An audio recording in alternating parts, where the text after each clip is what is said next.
morning, everybody.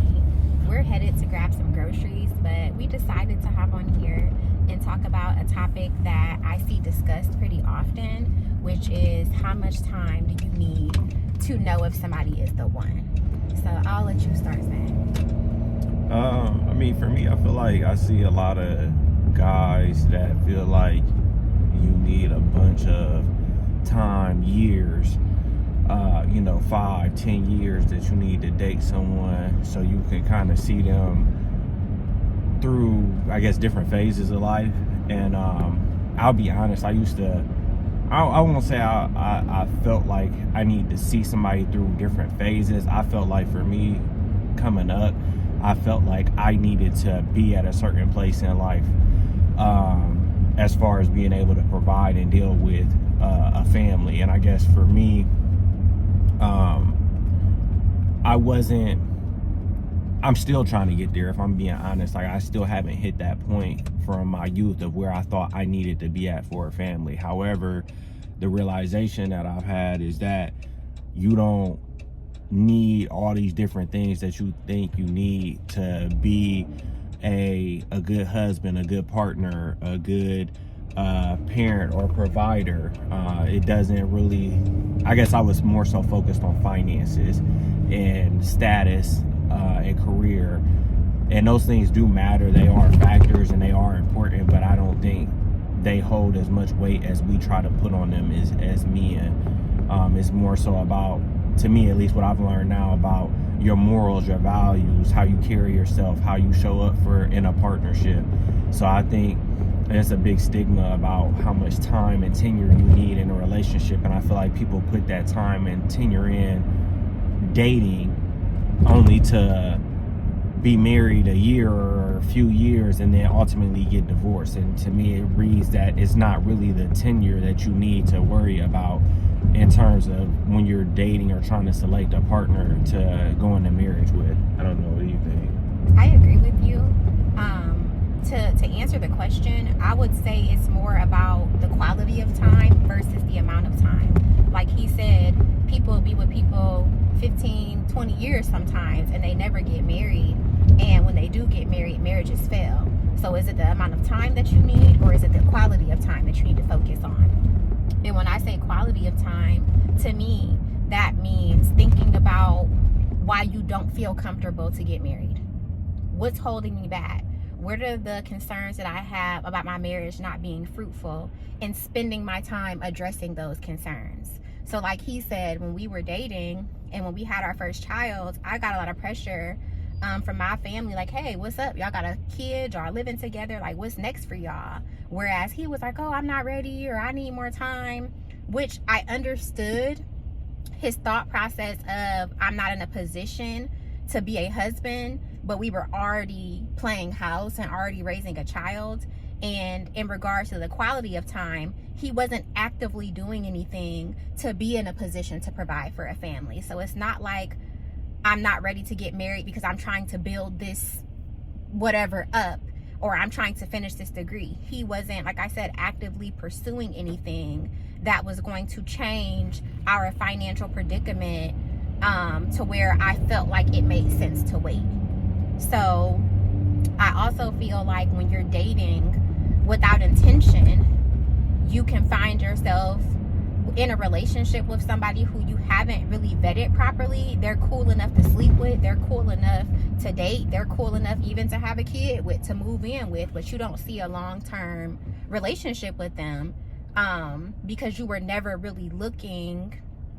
Or let me say this, you'll start a relationship off in a superficial way. You'll start it off and it's based on having fun together, sleeping together, eventually living together. Traveling is a really big thing. And you build a relationship on having a good time. But when it's time to actually thinking about having a life with somebody, it's like, hold up, they don't really have the qualities that I'm looking for in a long-term partner. They was just cool to kick it with. And then instead of kind of making a decision like, can we pivot from our relationship starting off in a superficial way to us having serious conversations about what we're looking for and how we could fit into one another's lives, or do we need to leave the relationship? But what I often see happen is you will kind of know, like, this ain't start off in a serious way. I don't really see this person as a wife or as a husband, but I'm just gonna stay in the relationship. We're just gonna stay in this place because we're gonna stay stagnant because I don't necessarily have another option at the moment. So I'll stay here and I'll just be unhappy, or I'll just be in a space where I feel like I deserve better or need better, or I need to be with somebody else in order to feel comfortable being married. So I know that was a mouthful, but what do you think? Or I'll ask you this: how did you feel, or what did it take for you to feel like I can marry her? I mean, I think ultimately, and this might differ from most men, I think for me, I knew I wanted to marry you. I think I just kind of was just so gun-ho in my mind that I needed to be here and be doing this thing. Mind you, it wasn't like I had OGs or somebody else I was getting game from, like, hey, young fella, you need to be doing this, or this what you need to be at. I just think I had this stigma, and I do come from a 2-parent household, and my parents were married, but at the same time, I really didn't know what it took or what it meant to be a husband, and just had that true selflessness and sacrifice for your family. So I think that's something that I didn't observe and that I didn't see, and I was just hell-bent on my idea of what it took. But I think once I kind of realized that Kayla was riding with me, I think for me, that kind of helped me get over the hump. Like, okay, because it's not an issue of me wanting to marry you. It's just like I felt like I had to be somewhere or be somebody first. So once that wasn't an issue, I still took me years to kind of develop and kind of starting to understand the role of a husband and a partner and a father. But I think it kind of dissolved away. So I think ultimately I feel like I chose well, and I think I avoided a lot of the nonsense because I was very particular when I was out there. I wasn't taking dating serious, but then when I met Kayla, I felt like, okay, this is somebody official. This is somebody I'm rocking with. How long did it take for you to have that realization is really the question, though. I mean, I feel like I knew relatively early on. And put a time on it. I mean, I feel like, all right, so for our storyline, we met each other. We were dating 2 years. She got pregnant, and shortly thereafter, we got married. So by year 2, 3, we were married.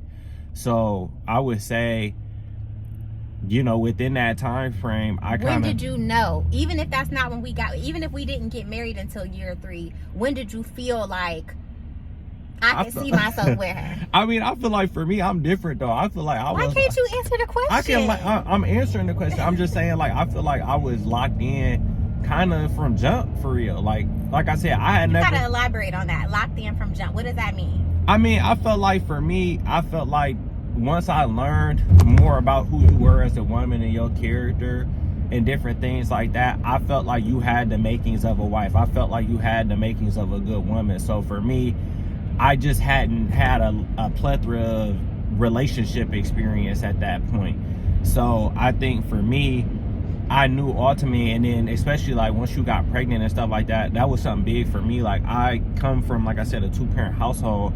I didn't personally want to, I know it's kind of watered down now, but I really, no disrespect to anybody, I didn't want to play the baby mom, baby dad game or whatever. And granted, we wasn't married when we had our first kid, but for me, from that point on, it's like I knew I wanted to make an honest woman out of you. So for me, I would say, like, really, you know, we was living together within what, 3 months? 3 months or something like that. So like for me, and that kind of takes me to my main point, like when you're really out here, and I don't even want to say with purpose, because I wasn't out here with purpose per se, but I also didn't deny what I saw when I came across it, which I think is another big thing that dudes do, is like you kind of might see something that got that vibe or got what you're looking for, but because you want to kind of steal society kind of telling you got to sow your oats, or people kind of telling you, like, I'm 21 when I meet her and married by 23. I tell, you know, any of my bros that are, even if I still got bros that's not married now, and I'm over a decade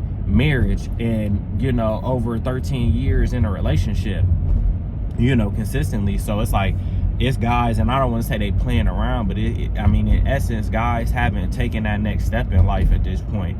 And that's no shade to anybody, but to me, like I said, that's a lot of time wasted. And then especially when I hear the complaints from the field, you know, when I hear about what everybody's telling me they're experiencing, they're going through, and then I kind of get some perspective on who they're dealing with, or how they're dating, or how they're choosing partners, or the things they overlook, or the different things that they're dealing with. It just kind of, I don't know, I don't really understand, because to me all the evidence you need is there. And I'm not saying there's a bunch of options out here, so I don't want to just make it seem like, oh, you could bend the corner and there's your wife, and then bend another corner and there's another wife, like, or vice versa for women, like as far as a husband. But I just feel like, you know, if you be honest with yourself and you know what it is when you see that right person, and I don't mean lust, I don't mean, you know, infatuation with somebody, I mean genuine, like. So what type of characteristics do you think somebody should look for? I mean, I don't know specific. I mean, each person is different, but for me, I feel like I was looking for a woman that was caring, that was down to earth, that had the qualities and the makings of a nurturer. I felt like that would translate over to a good mother, understanding. I don't know. I mean, obviously. Or what are some things that you can pinpoint that I did that made you feel like, even because you said you weren't being intentional. So like I said, what are some things that I did or said that made you feel like, I wasn't necessarily aware that I wanted this or needed this, but that behavior or that whatever made me feel like, okay, this is somebody legit. No, I get you. I would say that, like, just little things, and it was always stuff that I didn't have to address. So like, for instance, when I first started coming around, number one, her space was clean. So, you know, I see these videos now where these guys is trying to clown women, they coming in a space and the space is trash and different things like that. She had roommates at the time, but her space was always clean. It always smelled good. I could tell she took pride in that. So that was just a key thing. Like, you know, I wasn't looking for that or asking for that, but if I'm gonna be real, like, if I would have pulled up on a female and her space is trash, I would have been side-eyeing just off GP. And especially as a woman, because I feel like you should just know that or just carry yourself in that way. Other things, I felt like when I started coming around, you made space for me. So like, I ended up spending a lot of time at your place because I was living quite a distance from her. So you made time for me. I mean, made space for me within your space there. So like, she had got me a shower caddy, or made space for me to like leave clothes and different things over there. So you accommodated me in your space.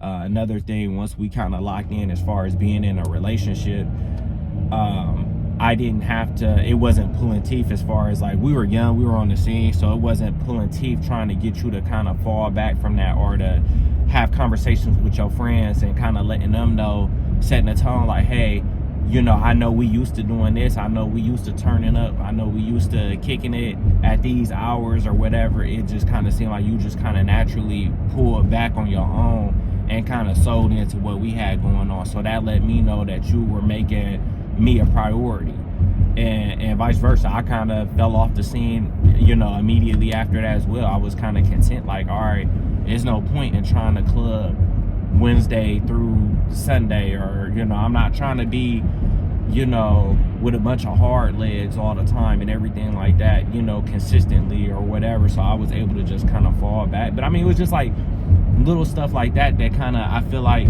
are those key missing pieces that women kind of miss on, or they're, when they get a dude in the midst of them and they trying to be intentional, they don't know how to shut those things off or how to change their tune in that point. And it wasn't like I forced her or anything like that. I feel like it was stuff that you wanted to do and you just naturally did on your own. Okay. So we gonna have to put a pin in this, y'all. We about to pull up to the grocery store, but we will be back. Okay.